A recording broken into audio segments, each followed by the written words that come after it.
हम लोग business study में डायरेक्शन चैप्टर पढ़ रहे थे। निर्देशन क्या है, उसके कौन कौन से तत्व हैं, सुपरविजन, कम्युनिकेशन, लीडरशिप, मोटिवेशन, इसको पढ़ चुके थे आप।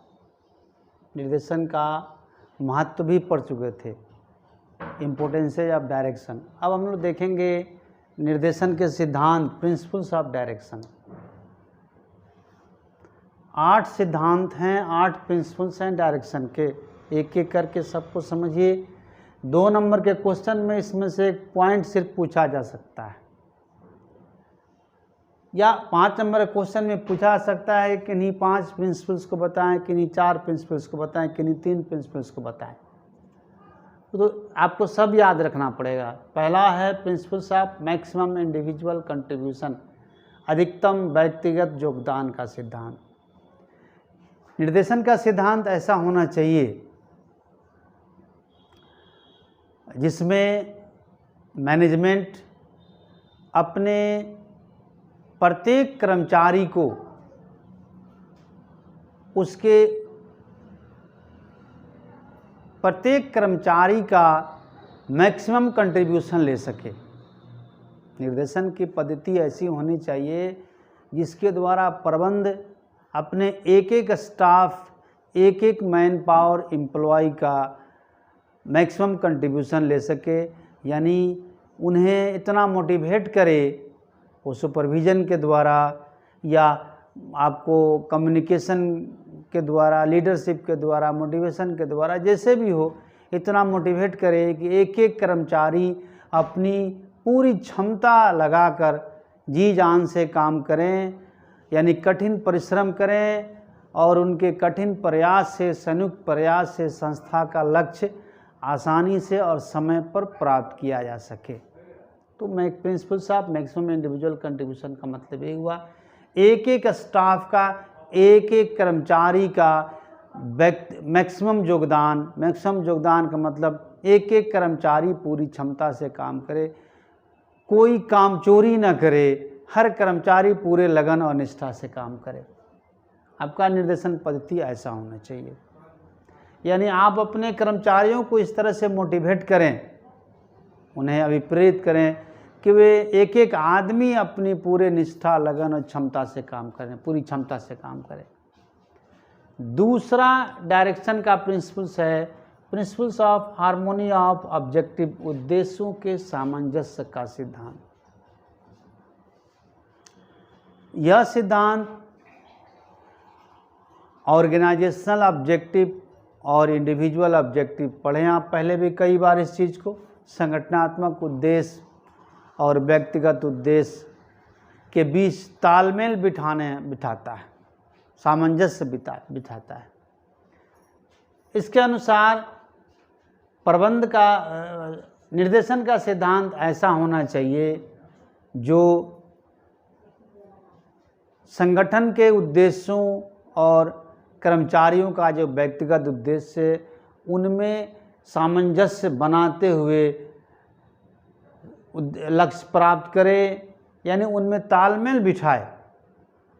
अब हम देखते हैं कि व्यक्तिगत उद्देश्य कर्मचारियों का और संगठनात्मक उद्देश्य क्या होता है। पूरे संगठन का यानी इंटरप्राइज का, संस्था का उद्देश्य संगठनात्मक उद्देश्य कहलाता है। संगठन का उद्देश्य होता है अधिक से अधिक लाभ कमाना और बाजार में अपनी हिस्सेदारी बढ़ाना। अधिक से अधिक लाभ कमाना, बाजार में अपनी हिस्सेदारी बढ़ाना या अपना सेल बढ़ाना। और कर्मचारियों का इंडिविजुअल ऑब्जेक्टिव होता है, व्यक्तिगत उद्देश्य होता है अच्छा वेतन पाना, अच्छी सुविधाएं पाना, अपना जीवन स्तर में सुधार करना, यानी जो जो इच्छाएं हैं उसको पूरा करना।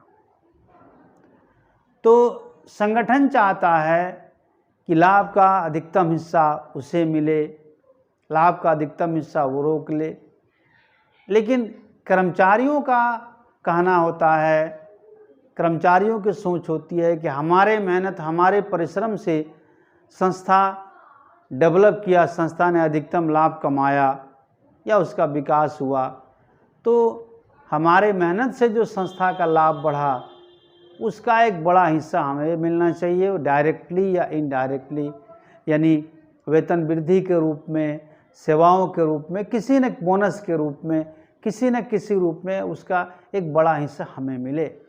और यहाँ ये दोनों ऑब्जेक्टिव्स में संघर्ष पैदा होता है, दोनों एक दूसरे के विरुद्ध जाते हैं, संघर्ष पैदा होता है। तो प्रिंसिपल्स ऑफ हार्मोनी ऑब्जेक्टिव का मतलब यही है कि निर्देशन का सिद्धांत ऐसा होना चाहिए जो इस दोनों में कोऑर्डिनेशन बैठा सके, दोनों में सामंजस्य बैठा सके, तालमेल बैठा सके, यानी दोनों को समझा सके,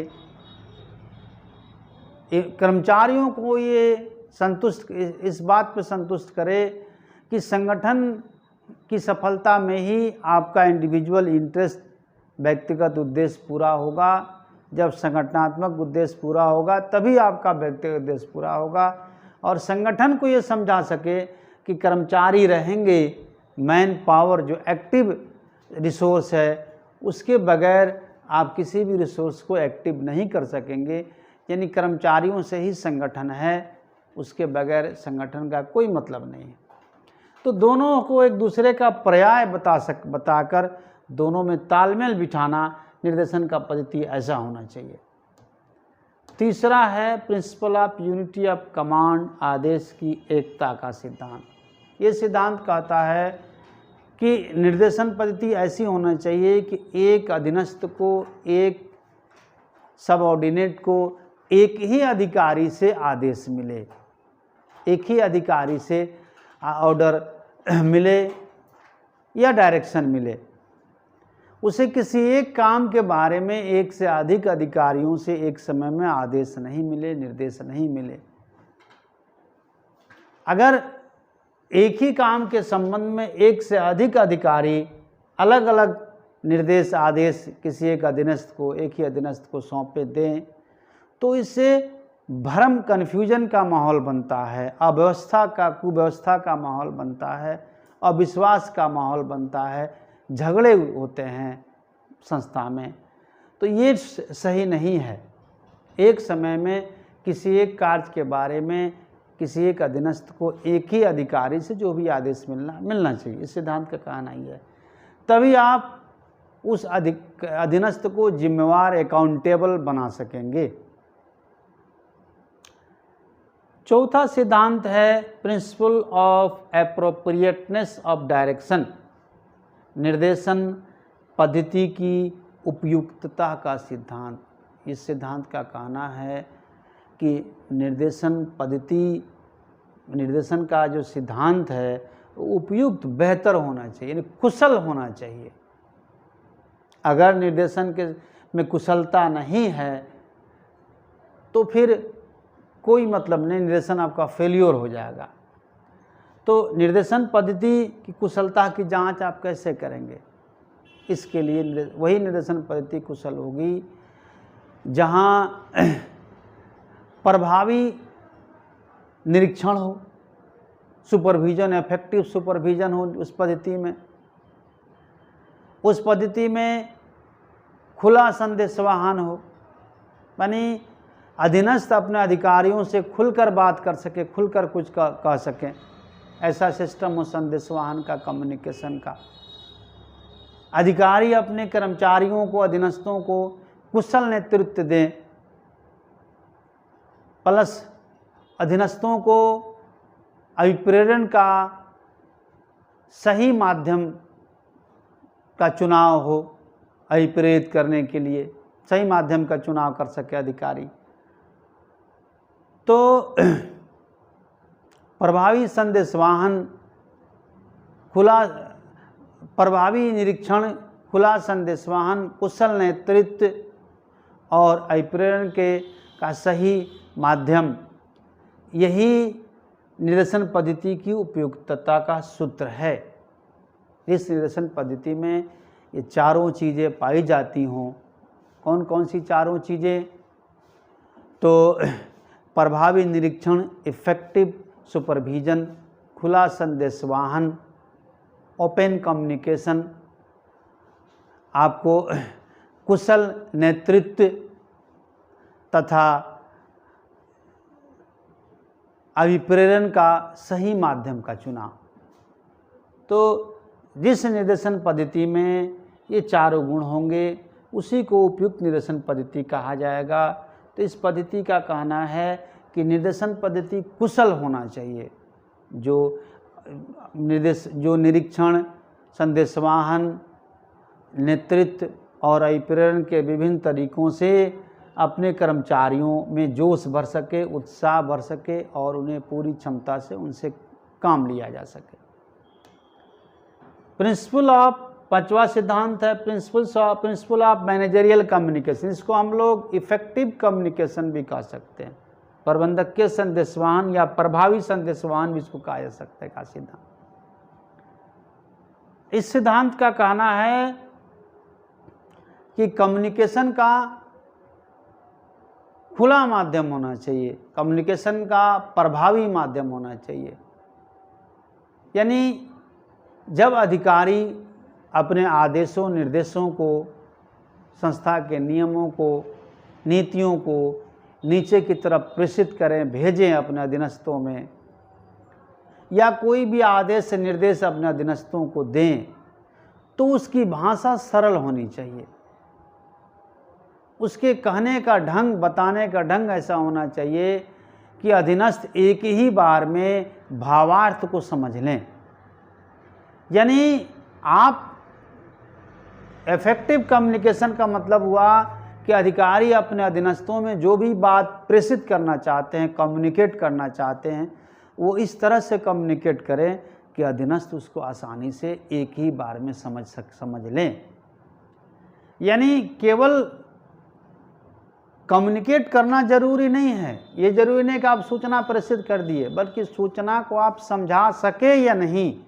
अगर आप सूचना को सही ढंग से नहीं समझा सके, आप जो बात कहना चाहते हैं आपके अधीनस्थ उसको उसी भाव में, उसी अर्थ में नहीं समझ सके, तो आपको बार बार परेशान करेंगे, बार बार आपसे पूछेंगे, काम सही समय पर पूरा नहीं होगा। तो अगर प्रभावी संदेशवाहन का फ़ायदा ये होता है, प्रबंधकीय संदेशवाहन अगर प्रभावी हो तो उसका फ़ायदा ये होता है कि अधीनस्थों को काम करने में आसानी होती है, उन्हें अपने काम को सफलतापूर्वक पूरा करने में आसानी होती है, उन्हें बार बार अपने प्रबंधकों से पूछताछ करने या समझने की आवश्यकता नहीं पड़ती। तो कम्युनिकेशन का सिस्टम इफेक्टिव होना चाहिए, ये इसका ये कहना है कि अधिकारी जो भी अपने अधिकारियों से जो बात भी प्रेषित कम्युनिकेट करना चाहते हैं वो उसको समझा सके आसानी से। आगे चलिएगा तो इसका एक चैप्टर मिलेगा, कम्युनिकेशन, लीडरशिप, सुपरविजन, मोटिवेशन, सबका अलग अलग चैप्टर्स मिलेंगे आपको। अब आते हैं प्रिंसिपल ऑफ लीडरशिप। छठा सिद्धांत है प्रिंसिपल ऑफ लीडरशिप, नेतृत्व का सिद्धांत। ये सिद्धांत क्या कहता है? ये सिद्धांत कुशल नेतृत्व की तरफ इशारा करता है कि यहाँ नेतृत्व का मतलब पॉलिटिकल लीडरशिप नहीं है, यहाँ नेतृत्व का मतलब मैनेजरियल लीडरशिप है, प्रबंधकीय नेतृत्व है। नेतृत्व कुशल होना चाहिए, यानी प्रबंधकों में नेतृत्व करने की ऐसी क्षमता होनी चाहिए कि वे अपने अधीनस्थों को प्रभावित कर सकें, अपने अधीनस्थों को प्रभाव में ले सकें, अपने आचरण से, अपने बातों से, अपने व्यवहार से, अपने कार्य करने के स्टाइल से, तरीके से वे अपने अधीनस्थों को अपने प्रभाव में ले सकें। इसी को कुशल नेतृत्व कहा जाता है, क्योंकि जब आप अपने अधीनस्थों को प्रभाव में ले लेंगे, आपके प्रभाव में जब वो आ जाएंगे, इन्फ्लुएंस में आ जाएंगे, तो स्वाभाविक है कि आप जो चाहेंगे उनसे करवा सकते हैं, आप उनसे उनकी पूरी क्षमता से कार्य ले सकते हैं, काम करवा सकते हैं, वो आपके मुरीद हो जाएंगे। तो लीडरशिप का मतलब ऐसा नहीं है कि हमने प्रबंधक चुन दिया, नहीं। लीडरशिप प्रबंधक में ऐसा गुण होना चाहिए कि वो अपने सारे अधीनस्थों को समेट कर, मिला कर चले, उनसे दोस्ताना माहौल में रख के चले, यानी वो जब जो चाहे उनसे करवा सके। सातवां है प्रिंसिपल ऑफ इनफॉर्मल ऑर्गेनाइजेशन, अनौपचारिक संगठन के principle of use of principle of use of, छूट गया इसमें, principle of use of informal organisation.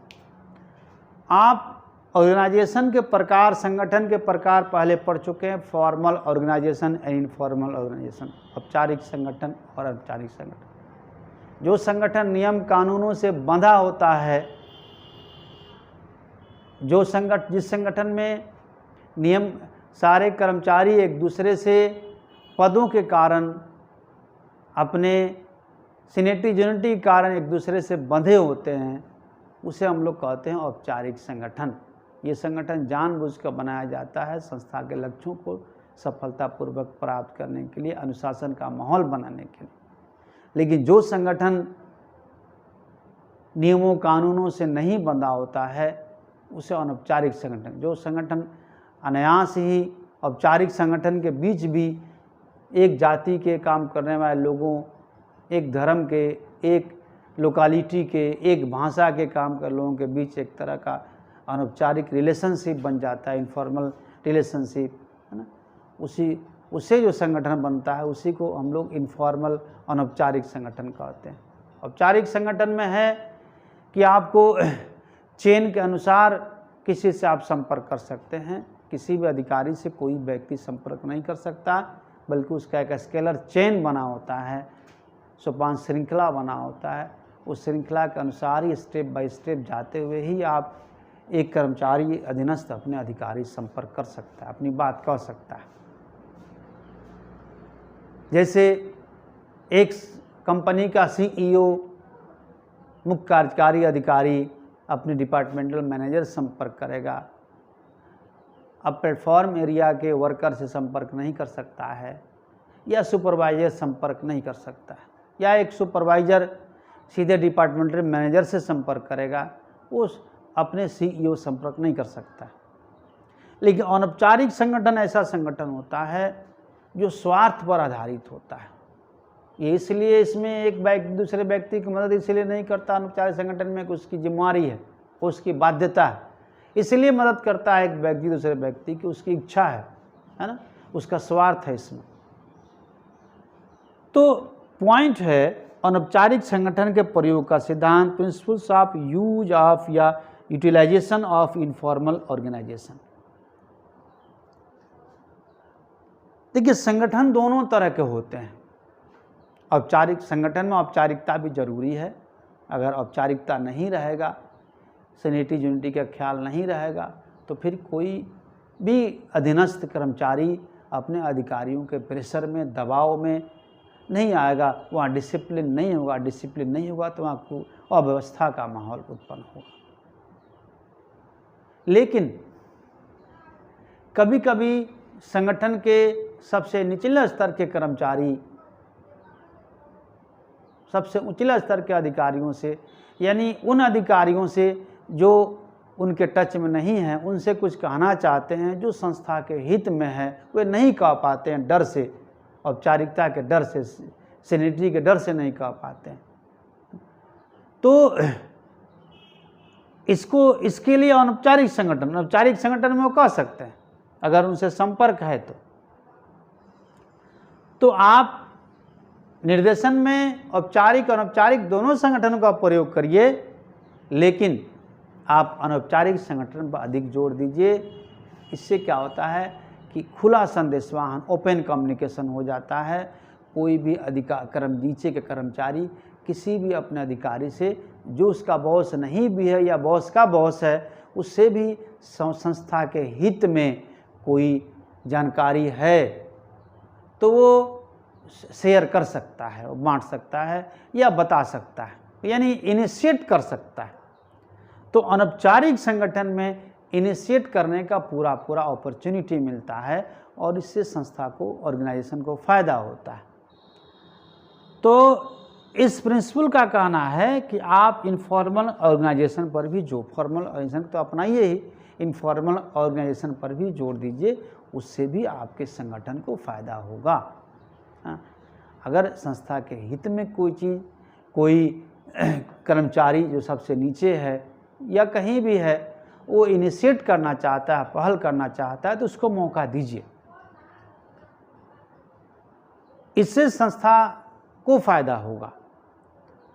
8वां principal है प्रिंसिपल ऑफ फॉलो थ्रू, लगातार अनुसरण का सिद्धांत। ये सिद्धांत कहता है कि अधिकारियों को अपने नीचे कर्मचारियों को काम सौंप कर, यानी अधीनस्थों को काम सौंप कर शांत नहीं बैठना चाहिए, बल्कि उन्हें काम सौंपने के बाद उनके काम पर लगातार निगरानी करते रहना, उनका काम का सुपरविजन, मॉनिटरिंग करते रहना चाहिए। और काम करने के दौरान जो समस्याएं उत्पन्न होती हैं उनका वहीं पर समाधान करना चाहिए, ताकि समस्या बड़ी ना हो सके। समस्या बड़ी होने पे बहुत बड़ी मुश्किल आ जाती है। तो अगर कोई समस्या काम करने के दौरान अधीनस्थों को उत्पन्न हो तो उसका तुरंत समाधान किया जा सके, स्पॉट सॉल्यूशन ढूंढा जा सके उसका। तो केवल काम सौंपकर शांत नहीं बैठना चाहिए अधिकारियों को, उनके काम का लगातार अनुसरण करते रहना चाहिए, उसका फीडबैक लेते रहना चाहिए। तो ये 8 सिद्धांत हैं प्रिंसिपल्स ऑफ डायरेक्शन के, निर्देशन के। इसमें से ये सारे पॉइंट्स आप याद रखें। सारे पॉइंट्स परीक्षा में लिखने को नहीं आएंगे, लेकिन फिर भी आप याद रखें, कोई एक नाम से आ सकते हैं। अब हम लोग सुपरविजन पर आते हैं। अब हम लोग सुपरविजन या निरीक्षण पर आते हैं। आपको पहले भी बता चुके हैं, सुपरविजन डायरेक्शन का ही एक कंपोनेंट है, उसका पार्ट है। इसमें अधिकारी अपने अधीनस्थों को, सबऑर्डिनेट को काम सौंपते हैं, प्लस उनके काम पर नज़दीक से नज़र रखते हैं कि वो सही ढंग से काम, यानी सौंपे गए तरीके से, स्टैंडर्ड वे से काम को पूरा कर पा रहे हैं या नहीं।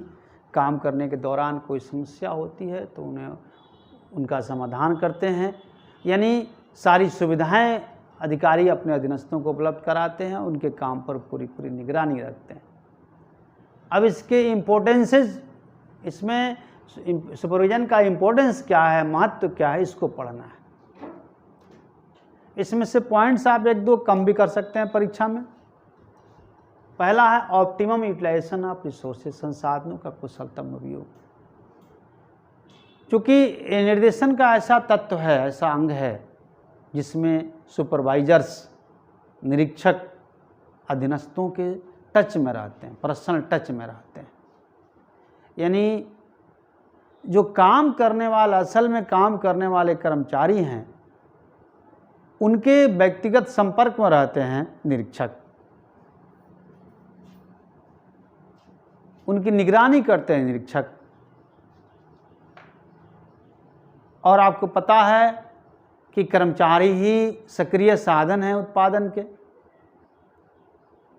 तो जब उनके टच में रहते हैं, इससे क्या होता है कि अधीनस्थों में भी एक डर का माहौल रहता है कि हमारी निगरानी हो रही है, हमारा सुपरविजन हो रहा है, और अधीनस्थ जो भी संसाधन, मटेरियल, कैपिटल, लैंड, भूमि, श्रम, पूंजी, जितने भी संसाधन हैं, इस सब का बेहतरीन प्रयोग, कुशलतम प्रयोग, अच्छा से अच्छा प्रयोग करने में सक्षम होते हैं। दूसरा महत्व है सूचनाओं का प्रेषण सुनिश्चित करना, इंश्योर्स इशूइंग इंस्ट्रक्शन। आदेश निर्देश के रूप में, सूचनाओं के रूप में जो आदेश निर्देश अधिकारी अपने अधीनस्थों को, कर्मचारियों को देते हैं, वो निरीक्षण के माध्यम से ही कर्मचारियों तक पहुंचता है। सुपरविजन के थ्रू अधिकारी अपने अधीनस्थों को, अपने नीचे काम करने वाले कर्मचारियों को सूचनाओं के रूप में आदेश निर्देश देते हैं। संस्था के नियम कानून, उनके पॉलिसीज़ को नीचे तक प्रेषित करते हैं। न केवल सुपरवाइजर अधीनस्थों के पास तक सूचनाएं पहुंचाता है, बल्कि सुपरविजन के माध्यम से अधीनस्थों की समस्याएं, उनके शिकायतें, उनके सुझाव, उनके दावे प्रतिदावे, उनके रिपोर्ट भी, ये भी नीचे से ऊपर की तरफ, यानी अधीनस्थों से अधिकारियों की तरफ प्रेषण किया जाता है। यानी अपवार्ड डाउनवार्ड दोनों ऑपरेशन को सुनिश्चित करता है सुपरविजन। अधिकारी भी सूचनाएं प्रेषित करते हैं आदेश निर्देश के रूप में कर्मचारियों को, और कर्मचारी भी अपनी शिकायतें, सुझावें, रिपोर्ट वगैरह अपने अधिकारियों को प्रेषित करते हैं। तीसरा महत्व है सोर्स ऑफ मोटिवेशन, अभिप्रेरण का स्रोत। ये कैसे सोर्स ऑफ मोटिवेशन है सुपरविजन? सुपरविजन के अंतर्गत सुपरवाइजर किसी भी अधीनस्थ को जो भी छोटा या बड़ा जो भी काम सौंपता है वो उसका पूरा काम सौंपता है। मतलब काम इस तरह से सौंपता है कि अधीनस्थ को लगता है कि ये काम केवल हम ही कर सकते हैं, दूसरा कोई नहीं कर सकता। यानी इस काम की पूरी जिम्मेदारी मेरी हुई। सक्सेस होते हैं तो उसका प्राइज भी हमको मिलेगा, और अगर फेलियर होते हैं तो उसका पेनाल्टी भी हमको मिलेगा, दंड भी हमको मिलेगा। तो अधीनस्थों को लगता है कि संस्था हमें महत्व दे रही, तब संस्था ने हमें जिम्मेदारी सौंपा, है ना। और जब उन्हें एहसास होता है कि संस्था में हमारा इम्पोर्टेंस बढ़ रहा है, संस्था हमको महत्व दे रही है, तो फिर वे मोटिवेट होते हैं, और मोटिवेट होकर पूरे लगन निष्ठा से, पूरी क्षमता से अपना ड्यूटी परफॉर्म करते हैं, अपने कर्तव्य का पालन करते हैं।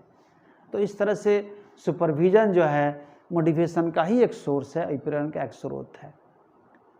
चौथा महत्व है link between workers and management, प्रबंध तथा कर्मचारियों के बीच की कड़ी। सुपरविजन जो है अधिकारियों और अधीनस्थों, इसको अधिकारी और अधीनस्थ भी कह सकते हैं, उनके बीच एक लिंक का काम करता है। संस्था के पॉलिसीज, नीतियाँ, नियम, आदेश, निर्देश सुपरविजन के द्वारा ही नीचे कर्मचारियों तक पहुंचाया जाता है, और नीचे के कर्मचारियों यानी अधीनस्थों के विवादों को, समस्याओं को, उनके सुझावों को, उनके शिकायतों को, उनके रिपोर्ट को अधिकारियों तक अधीनस्थ निरीक्षण पहुंचाती है। ये निरीक्षण पुल का काम करती है। न केवल अधिकारियों की बातें नीचे के स्तर तक ले जाती हैं, बल्कि नीचे के लोगों की बातों को भी, शिकायतों, सुझावों को भी वो ऊपर तक पहुंचाती हैं और उनका समाधान करवाती हैं। तो इस तरह से सुपरविजन वर्कर्स और मैनेजमेंट के बीच लिंक का काम, पुल का काम करती है। पांचवा महत्व है हेल्पफुल इन मेंटेनिंग डिसिप्लिन, अनुशासन बनाए रखने में सहायक। चूँकि निरीक्षण के द्वारा सुपरवाइजर्स अपने अधीनस्थों पर लगातार निरीक्षण रखते हैं, उनके निगरानी करते हैं, उन्हें काम करने की हर सुविधाएं उपलब्ध कराते हैं। काम करने के दौरान उन्हें कोई कठिनाई होती है तुरंत उसका समाधान करते हैं, ताकि काम बिना व्यवधान के, बिना हिंड्रांस के लगातार चलता रहे। इससे क्या होता है कि कर्मचारियों के अंदर भी डर का माहौल, अनुशासन का माहौल, डर का माहौल बनता है कि हमारी निगरानी हो रही है, हमारा सुपरविजन हो रहा है, और जब हमें सारी सुविधाएं उपलब्ध कराई जा रही हैं, हमें काम के दौरान जो कठिनाइयाँ उसका भी तुरंत समाधान किया जा रहा है, तो हमारा भी कर्तव्य बनता है कि हम डिसिप्लिन में रहें, अनुशासन में रहें। यानी अनुशासन बनाए रखने का उन पर प्रेशर बनता है, दबाव बनता है। इस तरह से सुपरविजन अनुशासन मेंटेन करने में, डिसिप्लिन मेंटेन करने में हेल्पफुल है, सहायक है। छठा इसका महत्व है नियंत्रण में सहायक। नियंत्रण पांचवा कार्य है मैनेजमेंट का, जो जब आप डायरेक्शन के पूरे चैप्टर्स को पढ़ लीजिएगा उसके बाद आएगा कंट्रोलिंग, पांचवा प्रबंध का पांचवा कार्य है। इसमें होता क्या है, इसको समझें तब आपको समझ में आएगा कि सुपरविजन नियंत्रण में कैसे सहायक है। नियंत्रण में होता यह है कि जब कर्मचारी मैन पावर अपने काम को कंप्लीट कर लेते हैं, वर्क को परफॉर्म कर लेते हैं, तब उसका कंपैरिजन किया जाता है कि उनका काम प्लान्ड वे में हुआ है कि नहीं। मतलब काम करने का जो स्टैंडर्ड फिक्स किया गया था, प्रमाप निर्धारित किया गया था कि किसी काम करने में कितने लेबर लगेंगे, कितना मनी लगेगा, कितना समय लगेगा, किस प्रोसीजर से काम होगा, किस टेक्नोलॉजी से काम होगा, काम उसी तरीके से हुआ है कि नहीं। अगर मैनेजमेंट को लगता है कि कोई डिविएशन है, कोई विचलन है, कोई कमी रह गई है, तो मैनेजमेंट उसको दूर करने का उपाय करता है ताकि आगे से वो कमी ना रह सके। तो यही तो होता है सुपरविजन में। सुपरवाइजर्स अपने सबऑर्डिनेट्स अधीनस्थों के काम पर निगरानी रखते हैं, उन्हें सारी सुविधाएं मुहैया कराते हैं काम करने के लिए, और कोई भी दिक्कत होता है तो इमीडिएट रिस्पॉन्स लेते हैं, तुरंत उसका हल ढूंढते हैं, समाधान करवाते हैं ताकि काम बिना किसी व्यवधान के, हिंड्रांस के आगे बढ़ता रहे। और सुपरवाइजर्स काम का, यहाँ भी सुपरवाइजर्स काम का कंपैरिजन करते हैं, पूरा काम तो नहीं लेकिन बीच बीच में काम की तुलना, जो काम हो चुका है, काम का जितना भाग पूरा हो चुका है उसी की तुलना प्रमाणित स्टैंडर्ड वर्क से करते हैं कि काम प्लान्ड वे में चल रहा है कि नहीं, जैसा प्लानिंग किया गया था, जो प्रोसीजर बनाया गया था, जो स्टैंडर्ड फिक्स किया गया था उसके अनुसार काम चल रहा है कि नहीं। उन्हें लगता है कि कहीं कोई कमी है तो उसका इमीडिएट सोल्यूशन ढूंढते हैं, तुरंत दूर करते हैं। ऐसा इसलिए करते हैं कि ये जो कमी है आगे चलकर बड़ी कमी ना हो जाए, बड़ी कमी हो जाएगी तो फिर मुश्किल हो जाएगा। अतः काम छोटे दोष भी अगर कहीं दिखते हैं तो दूर करते हैं। तो यही तो कंट्रोलिंग है, यानी सुपरविजन नियंत्रण में सहायक है। 7वां महत्व है ensuring proper allocation of work. पहले ही आपको मैंने बताया था फर्स्ट पॉइंट में ही कि चूंकि सुपरविजन के अंतर्गत सुपरवाइजर्स या सुपरवाइजर जो होते हैं अपने एक्चुअल वर्कर, सबऑर्डिनेट अधीनस्थों के व्यक्तिगत संपर्क में रहते हैं, पर्सनल टच में रहते हैं। उन्हें भली भांति पता होता है कि कौन कर्मचारी किस लायक है, किसकी क्या योग्यता है, किसका क्या अनुभव है, किसकी क्या कुशलता है, यानी किस कर्मचारी को कौन सा काम सौंपा जाए, ये उन्हें भली भांति पता होता है। अतः वे कामों का उचित बंटवारा करने में सफल होते हैं। निरीक्षण के द्वारा सारे जितने भी मैन पावर्स संस्था में हैं, संगठन में हैं, पर्सोनल हैं, कर्मचारीगण हैं, उनमें काम का उचित बंटवारा करने में निरीक्षण सफल होता है। सुनिश्चित उचित बंटवारे को सुनिश्चित करता है कि किसको कौन सा काम सौंपा जाए। तो ये सुपरविजन के निर्देशन के ऐसे निर्देशन नहीं होगा, या निरीक्षण होगा, गलत लिखा गया है।